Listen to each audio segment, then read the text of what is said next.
నమస్తే, welcome to Suman TV. నేను పద్మిని. ప్రస్తుతంతో పాటు సీరం లక్స్ ప్రీమియర్ క్లినిక్ నుంచి డాక్టర్ సుష్మితారెడ్డి గారు ఉన్నారు. మాట్లాడదాం. సుష్మితారెడ్డి గారు నమస్తే అండి. నమస్తే. సో మీ క్లినిక్ గురించి పెద్దగా ఇంట్రడక్షన్ అవసరం లేదు. చాలా హైజీన్ గా, చాలా బ్యూటిఫుల్ గా మెయింటైన్ చేస్తుంటారు. ఎందుకు అనంటే డెఫినెట్ గా ఏ హాస్పిటల్ అయినా హైజీన్ అనేది మేజర్ రోల్ ని ప్లే చేస్తుంది. కానీ స్కిన్ కి సంబంధించి అయితే ఇంకాస్త ఎక్కువ కేర్ తీసుకోలేమో అని అనిపిస్తుంది. ఎందుకంటే అందరికీ తెలిసిందే బాడీలో biggest organ is skin. Definitely ఒక్కసారి వచ్చింది అంటే క్రానిక్ గా చాలా ఇబ్బంది పెడుతూ ఉంటుంది. మీరు ట్రీట్ చేసే విధానం అమేజింగ్ గా ఉంటుంది, అందులో ఎటువంటి సందేహం లేదు. అయితే ఇప్పుడు సమ్మర్ లో మీరు వచ్చారు, ఇప్పుడు సమ్మర్ లో ఎట్లా ఉంది? చాలా చాలా వేడిగా ఉంది. కార్స్ లో వచ్చి ఓన్లీ ఏసీకే ఎక్స్పోజ్ అవుతూ ఏసీలోనే ఉంటే దట్ ఈస్ డిఫరెంట్ స్టోరీ.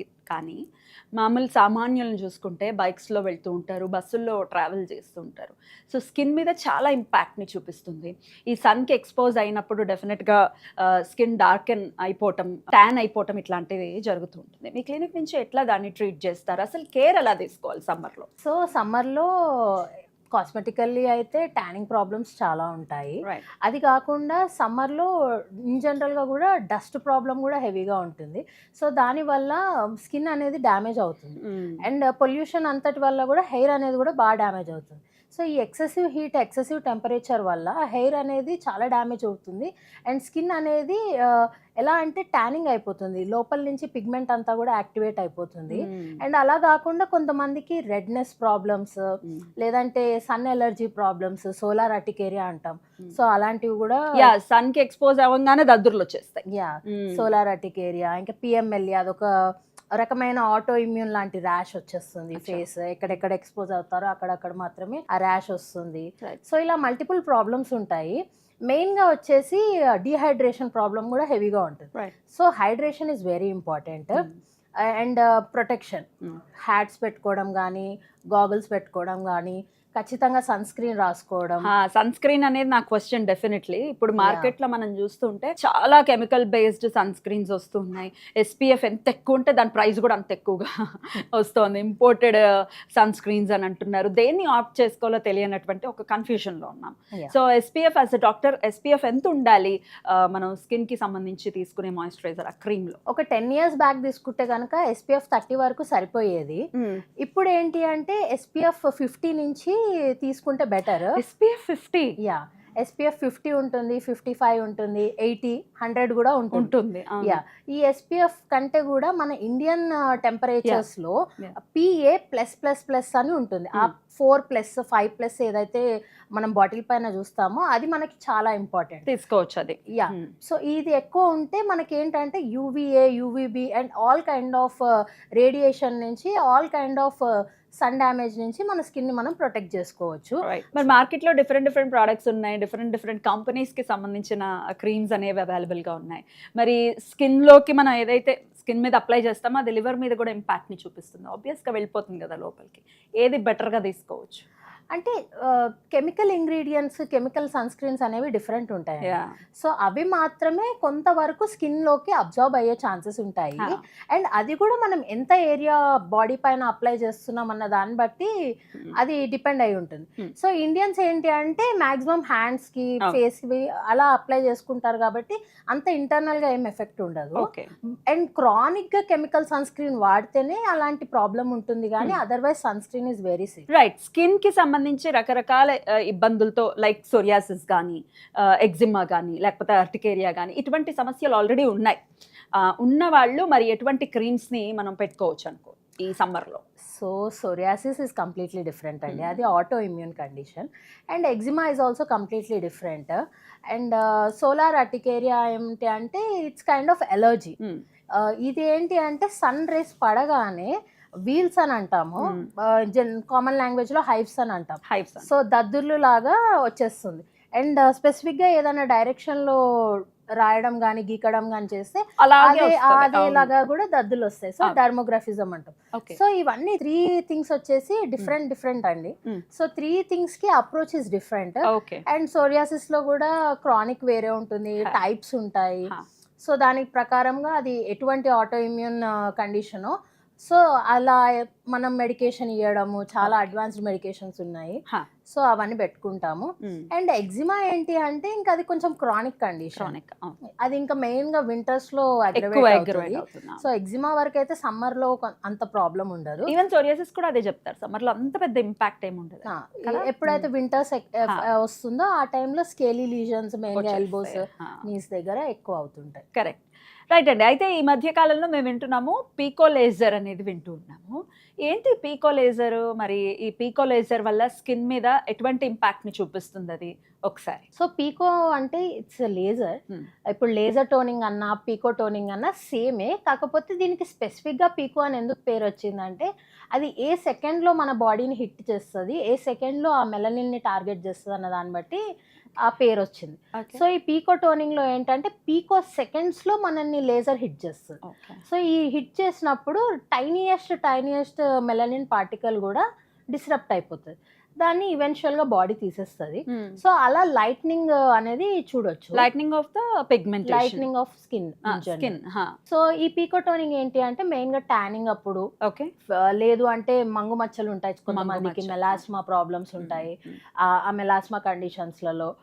ఈ పీకోలో అడ్వాంటేజ్ అంటే యాక్నీ రోజేషియా అంటాం, ఇట్లా చీక్స్ మొత్తం రెడ్ అయిపోతుంది. సో అందులో కూడా యూజ్ చేయొచ్చు, అండ్ యాక్నీలో కూడా యూజ్ చేయొచ్చు. అండ్ టాటూ రిమూవల్, చాలా మంది అన్వాంటెడ్ టాటూస్ వేసుకుంటారు, దానికి కూడా యూజ్ అవుతుందా? ఎన్నాళ్ళలో ఇంపాక్ట్ చూపిస్తుంది? మాక్సిమం 6 సెషన్స్ లో టాటూ అనేది 80% లైటన్ అప్ అవుతుంది. అందులో మళ్ళీ రెడ్ టాటూస్, బ్లూ టాటూస్ ఉంటే అది కొంచెం టైం తీసుకుంటుంది and different wave lengths use చేయాల్సి వస్తుంది. అదర్వైజ్ పీకో టాటూ కూడా చాలా బాగా రిమూవ్ చేస్తుంది. అండ్ అది కాకుండా కొంతమందికి నెయిల్ ఫంగస్ ప్రాబ్లమ్స్ ఉంటాయి. అది మనం ఇప్పుడు నెయిల్స్ కి ఫంగల్ ఇన్ఫెక్షన్స్ ఎలా అయితే బాడీకి వస్తాయో నెయిల్స్ కి కూడా ఫంగల్ ఇన్ఫెక్షన్ వస్తుంది. ఎలా తెలుస్తుంది మనకి? బ్లాక్ కలర్ పిగ్మెంటేషన్ లాగా వచ్చేస్తుంది అండ్ నెయిల్ కూడా ఇట్లా పుచ్చిపోయినట్టు అయిపోతుంది, డిస్ట్రోఫిక్ నెయిల్ అని అంటాం. సో ఇలా తెలుస్తుంది. సో ఆ నెయిల్ ఫంగస్ ని కూడా మనం ఈ పీకో లేజర్ తోని టార్గెట్ చేయొచ్చు. మెల్లగా ఆ హీట్ వల్ల ఫంగస్ అనేది చనిపోయి అండ్ బాడీని హీల్ చేస్తుంది. మొటిమలు అనేది డెఫినెట్ గా మరి ఏజ్ తో సంబంధం లేకుండా కొంతమందికి అయితే టీన్స్ లో ఉన్నప్పుడైతే మొటిమలు రావడం అనేది సహజం, కానీ కొంతమందికి ఆఫ్టర్ 30s కూడా లేకపోతే 40s కూడా యాక్నీ అనేది చూడడం, పింపుల్స్ అనేది చూడడం చేస్తుంటారు. పింపుల్ ని చూసిన వెంటనే పాప్ చేసేస్తుంటారు, గిల్లేయడం అనేది చేయకూడదు కదా. ఎంతో కొంత ఉండిపోతుంది, మెగ్నీషియం ఉండిపోతుంది, దాన్ని ట్రీట్ చేయడం కోసం ఎట్లా చేస్తారు, ఏం చేస్తారు అసలు? సో యాక్నీ అనేది మీరు అన్నట్టు టీనేజ్ లో చాలా కామన్. ఆ టైంలో అప్పుడప్పుడే హార్మోన్స్ అన్ని కూడా డెవలప్ అవుతూ ఉంటాయి కాబట్టి ఆ టైంలో హార్మోనల్ సర్చ్ వల్ల యాక్నీ వచ్చేస్తుంది, హార్మోన్ డిపెండెంట్ ఏరియాస్ లో. అండ్ ఈ అడల్ట్ యాక్నీ అనేది ఇప్పుడు చాలా కామన్ అయిపోయింది. ఒక ఏజ్ 28-29 ఇయర్స్ తర్వాత మొటిమలు వస్తున్నాయి, వాళ్ళకి ముందు ఎప్పుడు యాక్నీ ఉండదు, అప్పుడే వస్తుంది. అది ఇప్పుడు చాలా కామన్ అయిపోయింది. దానికి మల్టిపుల్ రీజన్స్ ఉన్నాయి. ఒకటి కార్టిజాల్, మన స్ట్రెస్ లెవెల్స్ వల్ల అది ఇంక్రీజ్ అయిపోయి వస్తుంది. అండ్ ఇంకోటి ఏంటంటే ఇప్పుడు డైరీ కూడా ఎలా అంటే ఒకప్పుడు ఆవులు కానీ గేదెలు కానీ అవి హ్యాపీగా ఉండి మిల్క్ కూడా హ్యాపీగా ఇస్తున్నప్పుడు మనకి ఏం ప్రాబ్లం వచ్చేది, వాటికి స్ట్రెస్ ఉందా? వాటికి కూడా స్ట్రెస్ ఉంది. ప్రెసెంట్ ఇప్పుడు వాళ్ళ నుంచి వచ్చే పాలకు వల్ల యానిమల్ క్రుయాలిటీ అంటాం కదా, సో వాటికి కూడా స్ట్రెస్ ఉంది. ఆ స్ట్రెస్ కూడా మన స్ట్రెస్ని ఇంపాక్ట్ చేసి అలా అడల్ట్ యాక్నీ అనేది డెవలప్ అవుతుంది. అండ్ స్టెరాయిడ్స్ యూజ్ చేస్తారు, కార్టికోస్టెరాయిడ్స్, ఎక్కువ ఈల్డ్ ఉండాలని.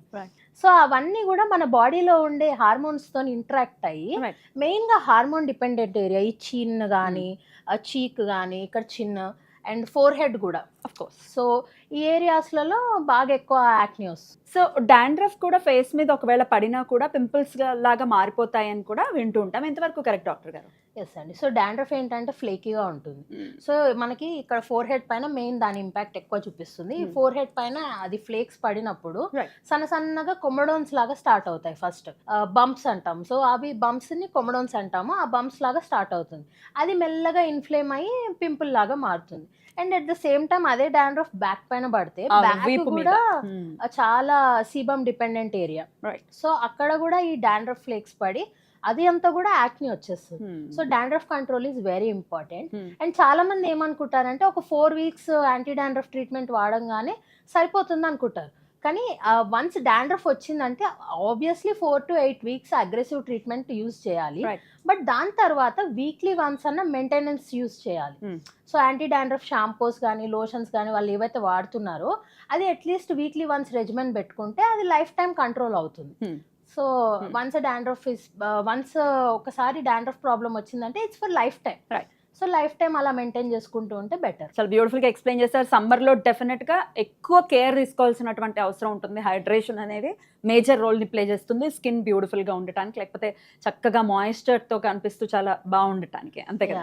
అండ్ సమ్మర్ లో చాలా మంది మామిడి పండ్లు తినాలంటే భయపడిపోతారు. అవును, పింపుల్స్ వచ్చేస్తాయని సెగ్గడ్లు వస్తాయని ఇంకా భయపడతారు. ఎస్, ఎంతవరకు కరెక్ట్ డాక్టర్ గారు? అలా అంటే ఇప్పుడు మరీ ఒక 5 to 6 per day mangoes consume చేస్తే అలా Overheat అవుతుందా? ఓవర్ హీట్ కాదు, అది ఒక రకమైన ఇన్ఫ్లమేషన్. ఓకే. సెబేషియస్ గ్లాండ్ ఉంటుంది కదా, అదంతా ఇన్ఫ్లేమ్ అవుతుంది మ్యాంగోలో ఉండే ఇంగ్రీడియంట్స్ వల్ల. సో అలా భయపడతారు. కానీ సీజనల్ ఫ్రూట్స్ ఎప్పుడైనా చాలా మంచిది, కన్జ్యూమ్ చేయాలి. Yeah mangoes are rich in vitamin A, vitamin C. Skin కి యూజ్ అవుతాయి. స్కిన్ కూడా చాలా కెరటినాయిడ్స్ చాలా హెల్ప్ అవుతుంది స్కిన్ కి, హెయిర్ హెల్త్ కి చాలా మంచిది. So seasonal fruits are always good, కాకపోతే మోడరేషన్ ఇస్ ద కీ. ఒక మోడరేట్ తింటే తీసుకుంటే పర్వాలేదు. ఏ లెవెల్లో కన్జ్యూమ్ చేయొచ్చు? 1 or 2 అండి, 1 or 2. మామిడి పండు చూస్తే 1 or 2తో ఆగదు. ఒకవేళ బుట్ట అక్కడ ఉందంటే అందరూ కలిస్తే తినేసే పరిస్థితి ఉంటుంది. కొంచెం కంట్రోల్ చేసుకోవాలి అని చెప్తారు. మెయిన్ గా యాక్ని ప్రాబ్లం ఉంది. రైట్. చాలా బ్యూటిఫుల్ గా ఎక్స్ప్లెయిన్ చేశారు. నెక్స్ట్ వీడియోలో హెయిర్ కి సంబంధించి మనం మాట్లాడుకుందాం. హెయిర్ ఫాల్ అనేది వీళ్ళకి వాళ్ళకి అని కాకుండా, అంటే ఏజ్ తో కూడా సంబంధం లేకుండా చిన్న పిల్లల్లో కూడా హెయిర్ ఫాల్ అనేది చూస్తున్నాము. అందున సమ్మర్ లో ఈ హెయిర్ ఫాల్ ఎందుకు ఇంత అగ్రవేట్ అవుతుంది, ఇవన్నీ ఒక్కసారి నెక్స్ట్ వీడియోలో మాట్లాడుకుందాం. Okay, thank you so very much doctor గారు. నమస్తే. నమస్తే.